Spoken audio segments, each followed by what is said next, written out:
Great. Hi, everyone. My name is Marissa Gilman, and I'll be your moderator for this conversation on corporate sustainability in the new normal. This webcast is brought to you by the Zayed Sustainability Prize, UAE's pioneering annual global award in sustainability. The award recognizes and rewards the achievements of those who are driving impactful, innovative, and inspiring sustainable solutions across 5 distinct categories: health, food, energy, water, and global high schools. The prize is accepting applications through June 11th, and we hope all of our viewers will consider applying or passing on this opportunity to someone you know. With that, I'm delighted to introduce our guest today, Mr. John Elkington. John is a world authority on corporate responsibility and sustainable development. Business Week even deemed him a dean of the corporate responsibility movement for three decades. He is the author of the new book, Green Swans, and 19 other books on sustainability. He's a founder and chief pollinator at Valans, co-founder and honorary chairman of sustainability, and honorary chairman of environmental data services. John also serves as senior advisor to the Business and Human Rights Resource Center and is a member of the World Wildlife Fund Council of Ambassadors. I have a few questions for John, and we'll also leave time for us to address questions from you all. Please, throughout the conversation, feel free to enter any questions into the chat box below. John, thank you so much for joining us. How are you doing today? Thank you, Marissa. I'm doing very well indeed. Thank you. I'm looking forward to the conversation. Great, us as well. You know, one question I had before we began, I'm curious what it means to be chief pollinator. This sounds like a great job.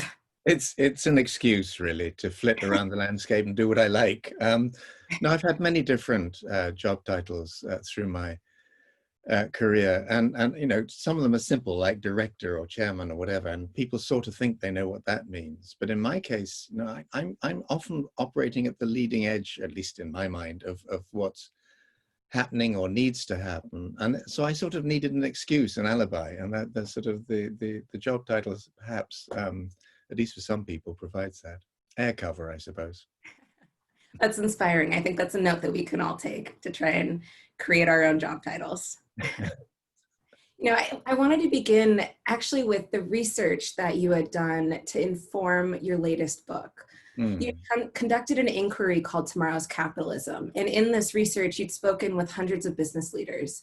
I'm curious if you could unpack for us what you had learned during the course of that research, and specifically around the new role that business will have to play as catalysts for systems change. Well, thank you. I mean, just a little bit of context for people who don't know us or what we do.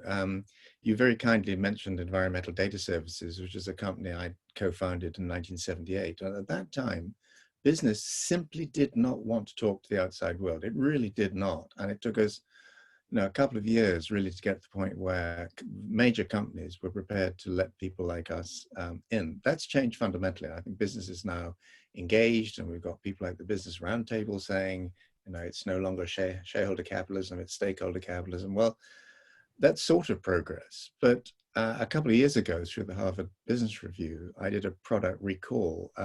HBR said it was the first ever product recall of a concept or a management idea, and that was the triple bottom line. So 25 years after I came up with that, I pulled it back. And the reason was I felt that the interpretation of the triple bottom line had become very minimalist and incremental, and people were balancing and trading off and so on. Whereas the idea had always been that this was about systemic change. And so when 2008, and I think the prize was founded pretty much the same time and the same year, we concluded that systemic change was necessary. We tried to focus on that. We found almost nobody interested in really what we were offering to help them do. But now it's really weird, because suddenly, beginning of this year, before COVID-19 hit, everyone was using the sustainability language, which I helped pioneer 30 years ago. And now system change, I'm not claiming priority or rights, territorial rights, but it was just interesting to see how systemic change was starting to be talked about by CEOs and business leaders, because they sensed that something was happening in the wider world. In your own country, you had Mark Benioff, well, your own city of Salesforce, saying, capitalism is pretty much broken. And you had Warren Buffett elsewhere in the country saying, yes, but companies can no longer sort this out themselves. Governments have to get involved. So it's a very, very interesting time in all of this. And the inquiry was just to try and give us ourselves space beyond that product recall to say, if not that, then what? What is it that we're actually asking companies to do? And we're some considerable way down the track with that. Happy to talk about that in more detail if you want, but happy to talk about other things as well. I'm curious, what is one of the salient points that you think people should know about the role of business at this point? You know, how can businesses become catalysts for systems change? Well, I think, business is infinitely various, a huge spectrum of scales and natures of the business and geographies and complexities of supply chains and so on. So one has to be very careful not to generalize. But, I've worked with many scores of companies over the years, many of them very well-known names. And what I've seen in the last few years since the United Nations launched the Sustainable Development Goals is many of those companies looking at the 17 global goals and saying, very interesting. And, this is a sort of crowdsourced effort to produce a change agenda of business. This is almost like a purchasing order from the future, you could say. And yet the method they often use is to say, let's almost tick off some boxes as to which things we're already covering and which ones we're not. Oh, we got about 5 or 6. That's not a bad score. We go back to doing what we were doing. And actually, if you look at the Sustainable Development Goals carefully, and you look at the first two, no poverty and zero hunger. I mean, even if you said that was by 2070 or 2080, those would be exponential goals. If people are talking about 2030, they're super exponential goals, but people aren't thinking about them in that sort of way. So there are many different good things that companies and other business organizations are doing in relation to their responsibility, accountability, sustainability, and so on agendas. But I think we're at one of those moments where if people haven't already woken up to the fact that this is much bigger and much more challenging than they had currently imagined, they really do need to wake up and wake up quite fast. So you're saying that previously you were seeing that companies were using the SDGs kind of as a checkbox to show that they were doing things according to SDGs, when in reality, there actually requires a lot of changes to truly be able to live into the Sustainable Development Goals. Well, yes, and in a way, I think there's nothing intrinsically wrong with the way in which business is coming at these problems, because they basically, business leaders have been told over time, we want you to be better, we want you to be nicer, we want you to be a bit more transparent, we want you to do a bit more of the good stuff that you've been doing and get it through to people who can't pay for it, and a bit less of the bad stuff if you'd be so kind. But at a time when the system is actually dysfunctional, and that's, I think, what we're seeing. For example, in my own country, the paper, the Financial Times, early last year, did a huge, great yellow banner front cover, which said, "Capitalism, time for a reset." Now, if you'd said that that would be even a possibility a couple of years previously, people just wouldn't have known what you were talking about. And yet people now sense that it's not just individual companies that are at fault, or their supply chains, or particular sectors of industry. The rules of the game of capitalism are configured in a way that does not deliver the outcomes that we collectively want or need. And I think in Warren Buffett's point about government has to be actively involved in shaping the rules of the capitalist game is absolutely right. Companies really struggle to do this on their own, and very often you'll find that they're involved in lobbying platforms or whatever, industry federations, which are pushing in the other direction. And I'm curious now, the world has completely changed in the past 3 months. How do you see COVID-19 and the rebuilding after COVID-19 impacting sustainability? What does that future look like? Well, it's interesting, isn't it? And I'm sure that most of us have slightly different views on all of this. We recently, 2 weeks ago, published a study that we did with the World Business Council for Sustainable Development, so a couple of hundred major companies being members of that, and we looked at the implications of COVID-19. And this is part of a sort of big refresh that they're doing of their Vision 2050 work, which launched in 2010. And we've been helping them with that as well. And I think what's very clear to the people that we've spoken to as part of that exercise, the COVID-19 one, is that people initially felt this would do a V-shaped recovery and we're back to be pretty much business as usual. They're increasingly concerned by the conclusion that they're beginning to reach, which is it's not going to go back to the way that we're used to operating. The expectations of business are in the process of shifting and shifting quite profoundly. And in a way, I think COVID-19 has been like a global X-ray. It's done two things. One is that it's shown up, it's illuminated the fault lines in our societies, the wealth divides, the tax avoidance. I mean, the responsibility agenda, corporate responsibility agenda has been evolving super rapidly just in recent times. And then the question is, okay, you believe in stakeholder capitalism. How are you going to treat your employees when you suddenly find you don't have an immediate need for them? And again, some glaring disparities and weakness being shown up there. But the other thing, as history tells us, that pandemics do, is they accelerate trends that were already present in our economies and in our societies.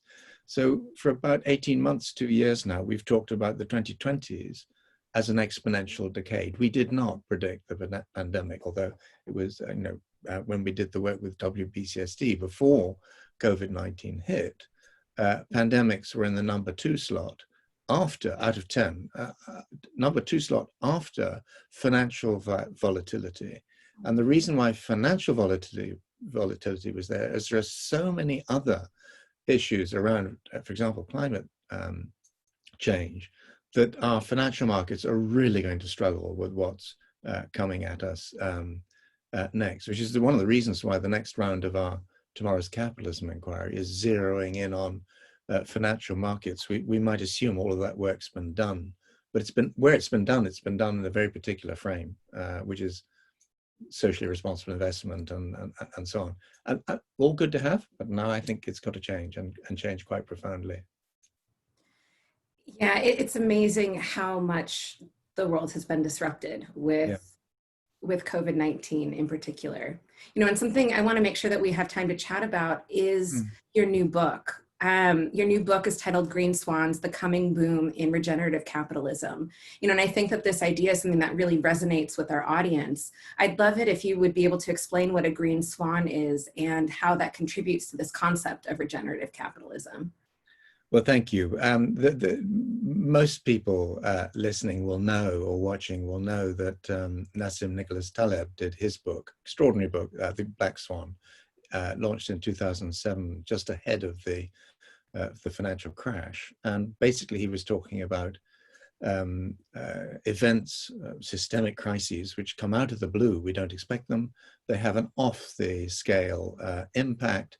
And afterwards, we generally don't properly understand what's just happened to us. So we think we know what's happened, but we set ourselves up for failure again. Most black swan events take us in directions we really don't want to go.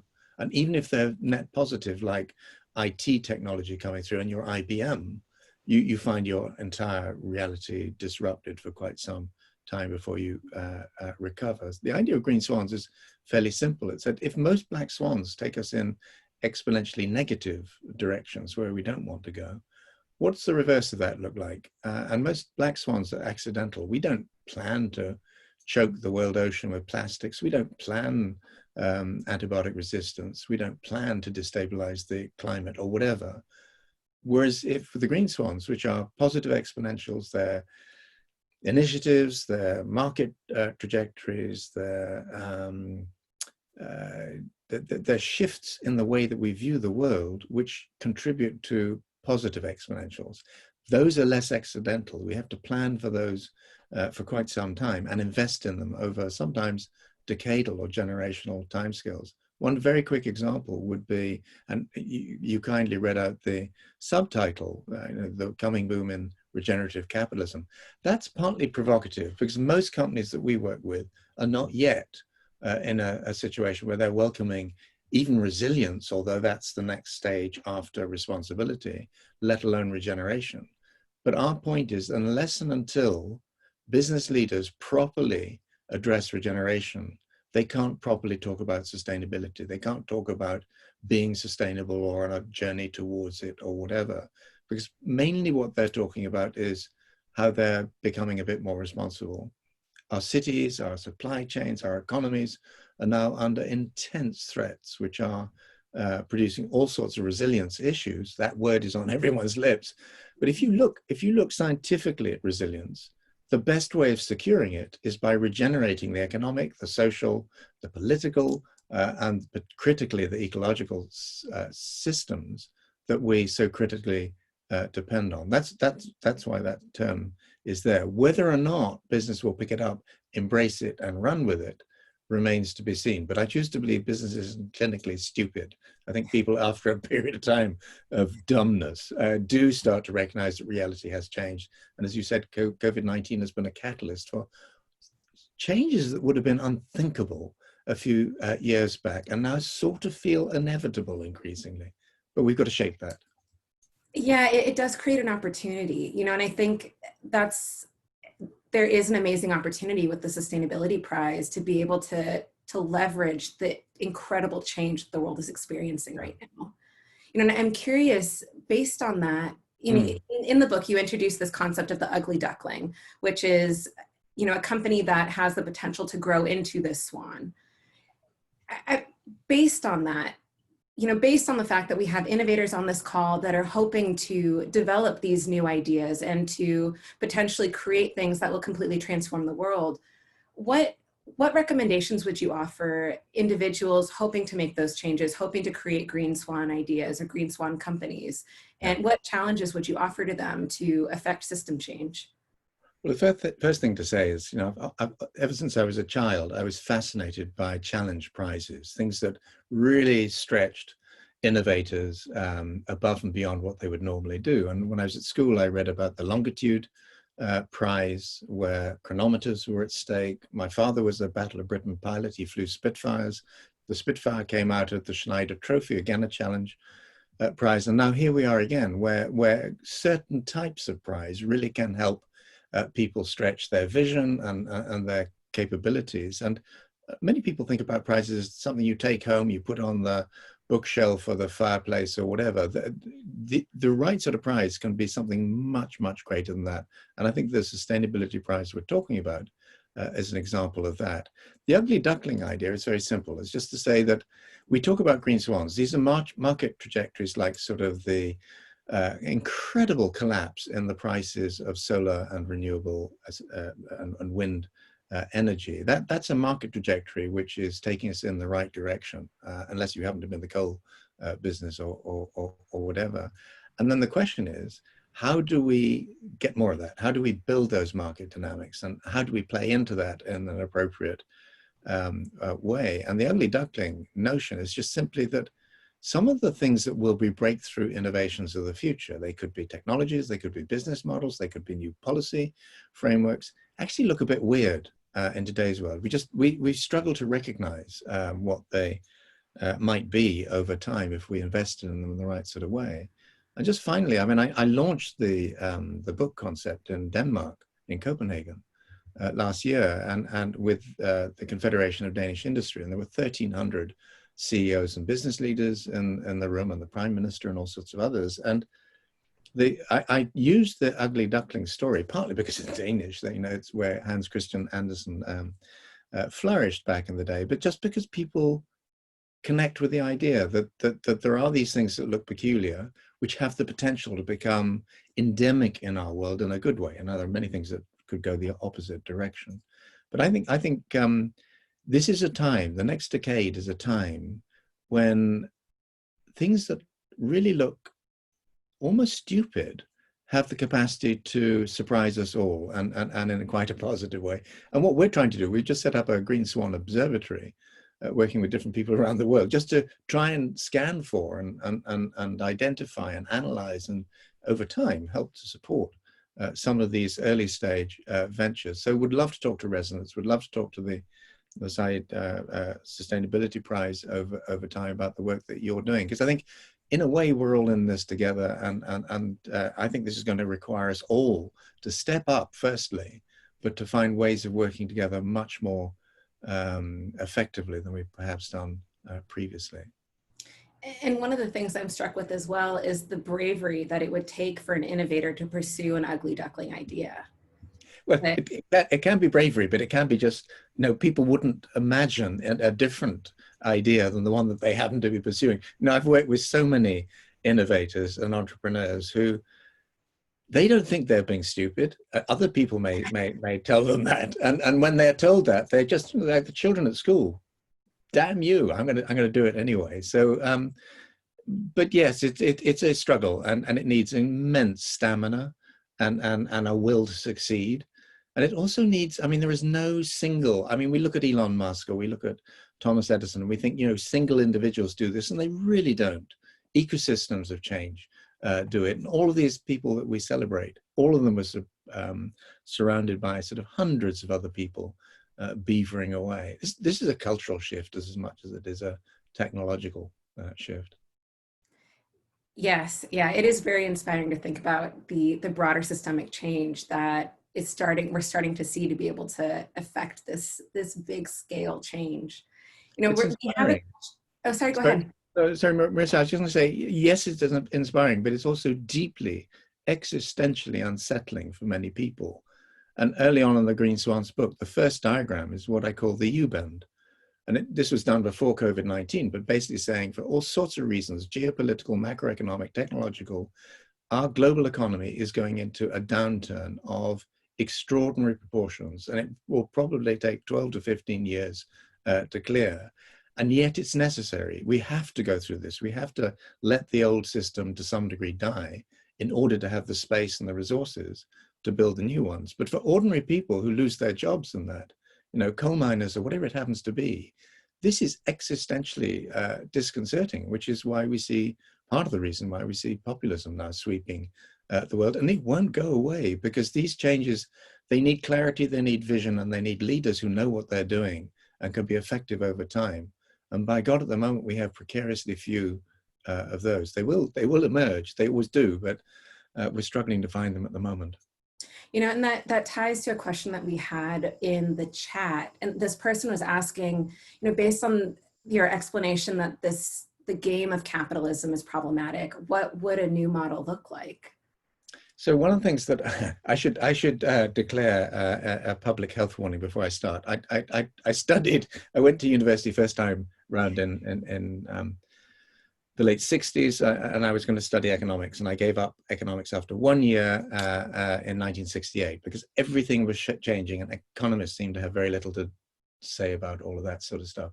I think economics is the master discipline of capitalism and of business, and people go to business school and they learn all sorts of stuff, which is actually much of it very useful and much of it seriously flawed if you're trying to run a small planet like Earth.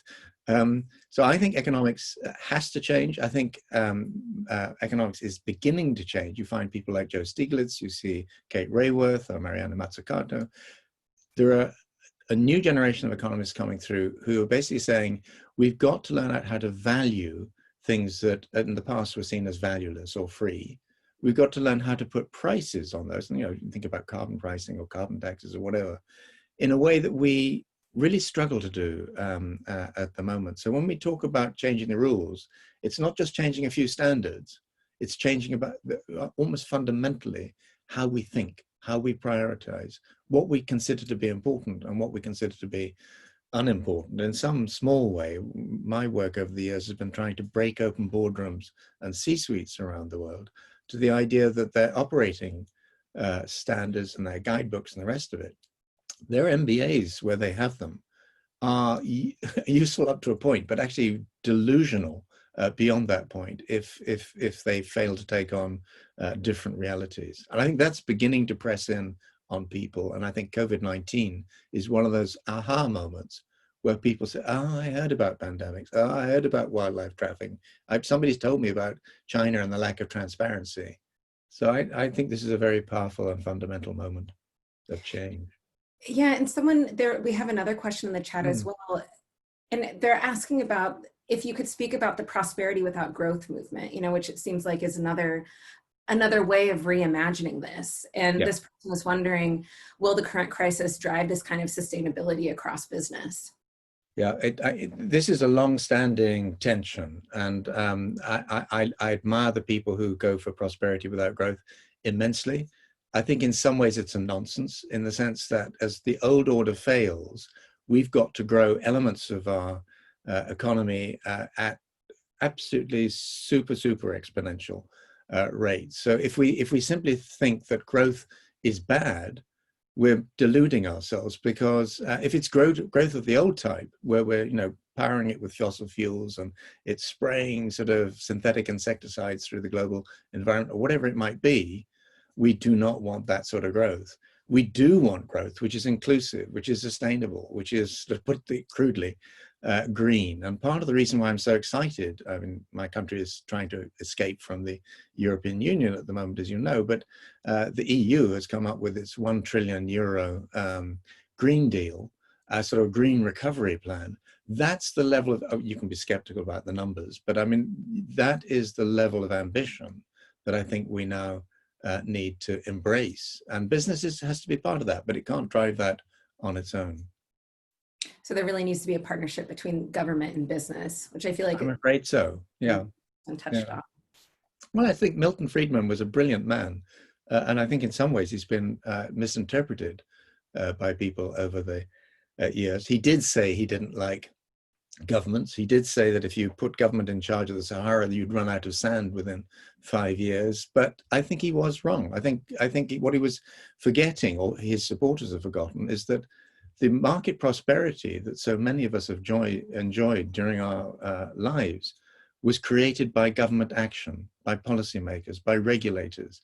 And if we just strip all of that away, we leave ourselves in a critically dangerous situation, as we're now finding. Right. I think that's an important point. We both have to have business and policies and government working hand in hand. Yeah. Great. Well, I want to be mindful of the time. We have one more question, but I know we've only got 2 minutes left. I'll be short. Okay, great. So then from this person, in your mind, what was the trigger for companies to becoming more open-minded to the outside world? And do you foresee a similar shift following COVID? Yes, in terms of what historically opened them up, it was often crises. It was, a Shell, a Monsanto, a Nike, whatever, which experienced a set of shocks which they didn't expect as supply chains globalized or whatever. COVID-19 is absolutely off the scale greater than most of those shocks for business. The likelihood is that many people will go defensive to start with, cut back and hunker down and hope they get through it. That survival approach is really not going to cut it. So I think we need to see a very much more creative approach. And I think the Sustainability Prize is a way of encouraging people to envision, imagine, to experiment. That, I think, is the crucial thing. We've all got to experiment. We've got to step up in ways that we never would even have imagined impossible. Finally, I just think this is the most exciting period of my entire working life, and I'm 70, and I look at the next 10 to 15 years as the most exciting and the most challenging and the most dangerous of my entire working life. But by God, it's going to be fun. I love that attitude. That's a great note to end on. Thank you so much, John, for joining us and providing your insights on corporate sustainability in the new normal. And thank you to all of our viewers for tuning in. Please be sure to follow the Zayed Sustainability Prize on Twitter, Facebook, and LinkedIn for the latest information on this exciting global competition. And don't forget, please spread the word about the deadline for the Zayed Sustainability Prize, which is on June 11th. For more information, you can visit www.zayedsustainabilityprize.com. Thank you again, John, and thank you everyone else. Please stay safe. Thank you.